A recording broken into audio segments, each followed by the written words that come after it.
بونسوار شي غامي، مرحبا بكم معنا في الحلقه الثانيه ديال لا سيري ديالنا كاتميد. قبل ما غادي نبدا خاصني نوجه واحد الشكر لواحد السيد جاي مور لي كوليس، سعيد الى هون ايتيدون في سينمالي، هو اللي مكلف لنا بالمونتاج وفهاد الماتيريال ديال باش كنصورو كلش. فريمون كيدير معنا واحد المجهودات كبيره بزاف، كنشكرو بزاف سيد الاله، وراه كنبدا بك نتايا ما كناش غادي نبانو الناس اللي كيشاهدوا فينا دابا.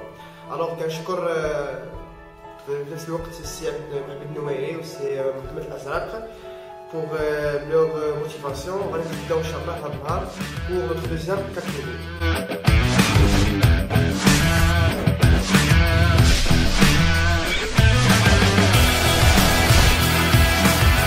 Alors, comme ودناكم في la nouvelle méthode غيكونوا دي كالكيف d'urgence avec une conduite à tenir ديال داك الدياغنوستيك اللي غنلقاوه.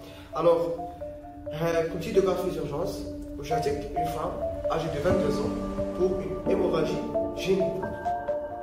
En dehors des règles. En dehors des règles. Une métrorragie. Une métrorragie. Alors, c'est un motif très fréquent de consultation. Alors, de garde, qu'est-ce que tu as fait? Comme devant toute hémorragie extériorisée, il faut s'assurer est-ce que la patiente est stable ou elle est instable. Voilà. Donc la première chose à faire, c'est évaluer les fonctions vitales ou la moindre des choses, il y a le pouls ou la pression artérielle. Donc le temps de la patiente. Alors le pouls, elle a 90 à 120 minutes. Donc 90, il n'est pas tachycardie, Voilà. ce qui est un petit peu rassurant. Ou la pression artérielle. La pression artérielle, elle a 2 de systolique ou 8 de diastolique. D'accord. Donc la patiente, elle n'est pas en état de choc. On peut dire qu'elle est stable. Qu'elle est stable sur le plan hémodynamique. Hémodynamique. Donc sur le plan respiratoire. Elle est apnéique à 17 cycles par minute. Il n'y a pas de signe d'élite, il n'y a pas de cyanose. Il n'y a rien. L'auscultation pulmonaire est normale. D'accord. Et donc elle est stable sur les 3 plans. Donc puisqu'il nous parle, on répond aux questions. Son GCS est 15. Donc son GCS est 15-15e. Donc la patiente, en fin de compte, elle est stable. Elle est stable. Donc elle est stable. Elle est stable. Donc la deuxième étape, c'est Amine, قول لي واش هاد l'hémorragie génitale, قول لي l'abondance ديالها. Alors de moyenne abondance. De moyenne abondance. Est-ce qu'il est Par noirâtre? description. Il est noirâtre. Il est noirâtre. Le sang est non coagulé. Il n'y a pas de caillot. Il n'y a pas de caillot. Il n'y a pas de caillot. Pour les signes associés, est-ce qu'il a une douleur pelvienne? Il a une douleur pelvienne. Il a une douleur pelvienne. Oui. Est-ce qu'il a une scapulargie? Non. Non. Pas scapulargie. Donc je passe au terrain de notre patiente. Oui. Donc, scapulaire, c'est pour l'hémopéritoine. Donc ça oriente vers une grosse extrémité qui est rompue dans le péritoine. Ça peut être autre chose rompu dans le péritoine. Ouais. Un anévrisme, autre chose. C'est pas forcément GU. Bien sûr, Oui. bien sûr. Donc pour le terrain, est-ce qu'elle a un antécédent de fausse couche? Non. Non. Est-ce qu'elle a un antécédent de chirurgie pelvienne? Non. Est-ce qu'elle a un antécédent d'infection pelvienne? Non, pas de. Est-ce qu'il est tabagique? Oui, il est tabagique. Il prend les progestatifs? Non. Non. Donc il est tabagique. Il est tabagique. Donc ce sont les facteurs de risque de extra-utérine. هذا على افتراض ان الباسيونت elle a un retard de règles. انا جاي في لا كيستيون باش نعرفوا التيران ديال الباسيون. دونك est-ce qu'il a un retard des règles? Il a un retard de règles de 8 semaines. C'est une GU jusqu'à preuve des contraires. صافي يمكن نحبسوا هنايا الفيديو ديالنا. Non mais quand même si on met il reste d'autres C'est pas un diagnostic comme une clinique, mais c'est très oriental. Voilà, mais vraiment, il faut avoir ce message. Une métrorragie chez une patiente qui a un retard des règles, c'est une grossesse extra-utérine jusqu'à preuve du contraire. Il y a 2 ou 3 autres diagnostics qui sont très évoqués dans ce contexte. Les romans, la fausse couche spontanée et la mode idatifante. سي محمد دابا نفوتوا ليكزامان كلينيك تاع لا باسيون. Alors d'abord, احنا oriental vers GU. Vers GU. Voilà. Donc juste pour donc, avoir une idée sur où la grossesse est compliquée ou pour confirmer le diagnostic cliniquement ou écarter les autres diagnostics. Où la patiente à l'examen abdominal a une douleur provoquée via les flancs, latéralisée. Oui, sur le flanc droit. Donc elle n'a pas une contraction. Non. La patiente ما عندهاش مثلا à l'examen un utérus qui est dur et douloureux. Il est douloureux. Donc elle est douloureuse. Oui. Après donc au spéculant, واش لو سون بان لك يخرج من l'endocole et d'origine endocole. Oui. Ou est-ce qu'il n'y a pas une lésion cervicale qui peut être Non, il n'y a pas une lésion cervicale. voilà, il n'y a pas de lésion cervicale, il n'y a pas d'ectropion, il n'y a pas de lésion de la figure génitale. D'accord. Ou l'aspect diarrhée de son hada. Il est noirâtre. Donc c'est un sang qui est noirâtre. Oui. Ou est-ce qu'il y a des caillots? Non, sans caillou. D'accord. Après, donc on passe au toucher vaginal. Le toucher vaginal, est-ce que est-ce que le col est fermé? Le col est fermé. Donc le col est fermé. Oui. C'est une notion importante, c'est que le col ouvert, donc on s'oriente surtout vers la fausse-couche. Est-ce que les cul-de-sac sont douloureux? Non. Donc ils ne sont pas douloureux, parce que les cas douloureux, ça traduit donc un épanchement sur les cul-de-sac. Voilà. Donc j'ai eu interrompu dans ce cas. Rompu plutôt. Donc c'est en faveur de la grossesse extra-utérine. Il y a une masse. Voilà, est-ce qu'il y a une masse latéro-utérine? Oui. Donc il y a une masse latéro-utérine. Donc tous les éléments qu'on a, soit l'interrogatoire, soit l'examen clinique, il fait pour le diagnostic de la grossesse extra-utérine. Donc il ne reste qu'à confirmer. Voilà, il ne reste qu'à confirmer. Donc pour confirmer, il y a deux examens complémentaires, un examen biologique et un examen radiologique. Demander les bêta-HCG, ديال H0 puis ديال H48. Donc pour déjà H0 باش تشوف واش on a dépassé le seuil échographique de la détection d'une grossesse, les voix 1000 unités par ml, elle a plus de 1000, donc c'est une grossesse. Donc reste à savoir où est-ce qu'il y a l'échographie un sac où il n'y a pas. Ou à H48 pour voir donc la sénétique.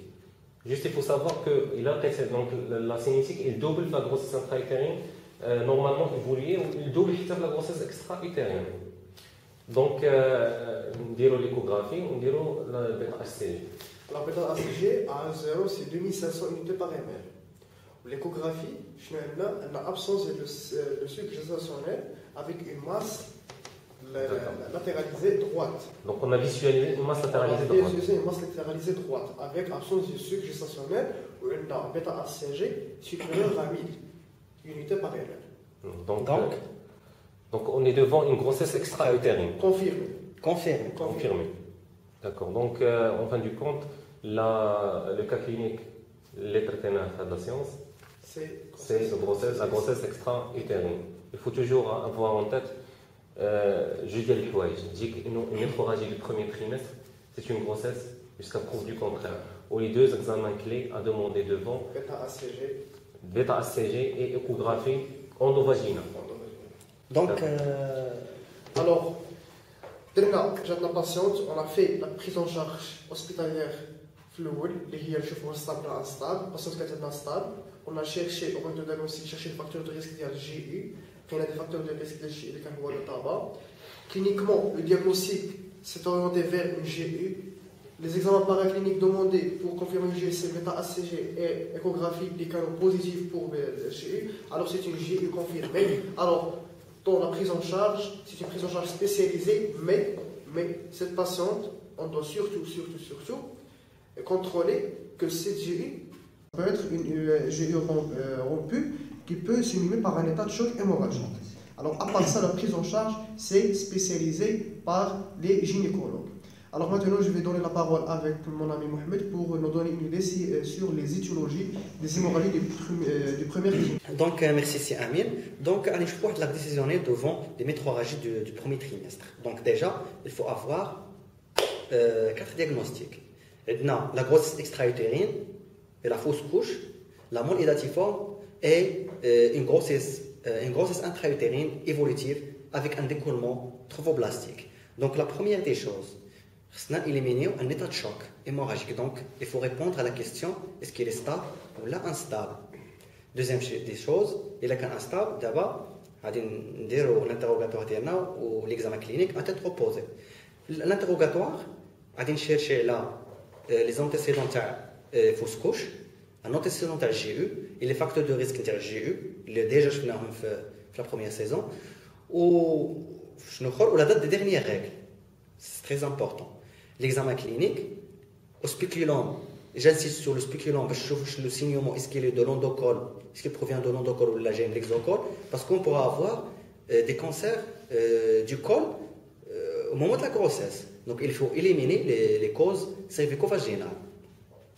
Donc également au toucher vaginal. Quand tu fais le col, est-ce que le col il est fermé ou bien ouvert?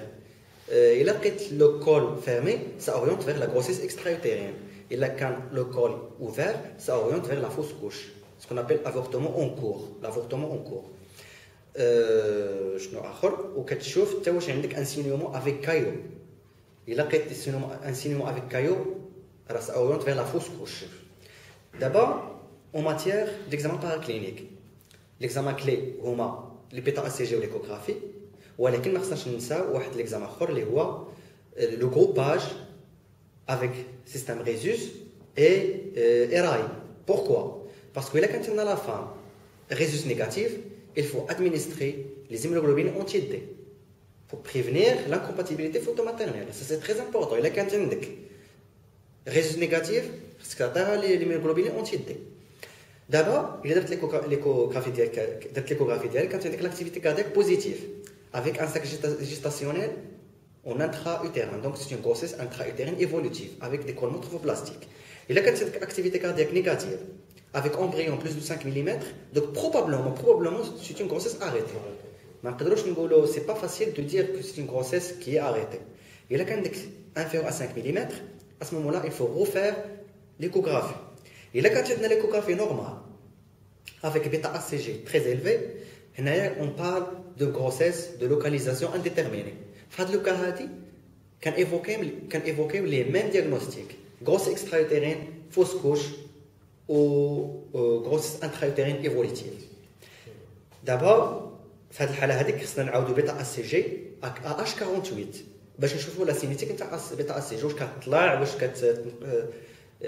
كتنقص واش داكشي انستابل. D'abord, il a quand on a ACG plus de 1500. 2500, normalement, في هذا الوقت هذه خصنا نلقاو le sac gestationnel. Il a quand plus de 1500, ما لقيناش le sac gestationnel, on est devant deux diagnostics, soit la grossesse extra-utérine, soit la fausse couche. Complète. Oui. D'abord, si quand c'est complète, tu vas avoir des preuves l'utérus.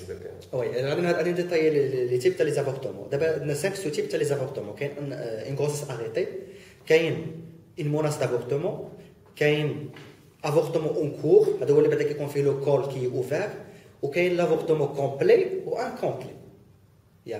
D'abord, le traitement, c'est au cas par cas, soit l'abstention, surtout les cas complète, soit l'aspiration avec curetage, ou il y a un traitement médical à base de prostaglandine et mifigène.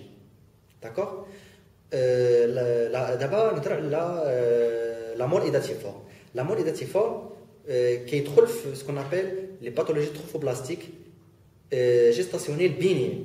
La mort édatiforme les maladies trophoplastiques gestationnelles bénignes. ولكن كاين un risque de transformation vers surtout un choriocarcinome. في المور édatiforme كاين الكومبليت والبارسيال. ما ماشي ندخلوا في لي ديتاي. هنايا في l'échographie كيكون عندك une image en nez d'abeille. Traitement soit de l'aspiration, soit l'hystérectomie, donc selon les indications. Voilà, j'insiste sur la mort édatiforme, ce qui est une surveillance qui est clinique, biologique et échographique. Donc au total, 4 diagnostics devant le métroralie du premier trimestre. Grossesse intra-utérine évolutive avec des collements trophoplastiques, grossesse extra-utérine, fausse couche et la mort édatiforme. Et je vous remercie.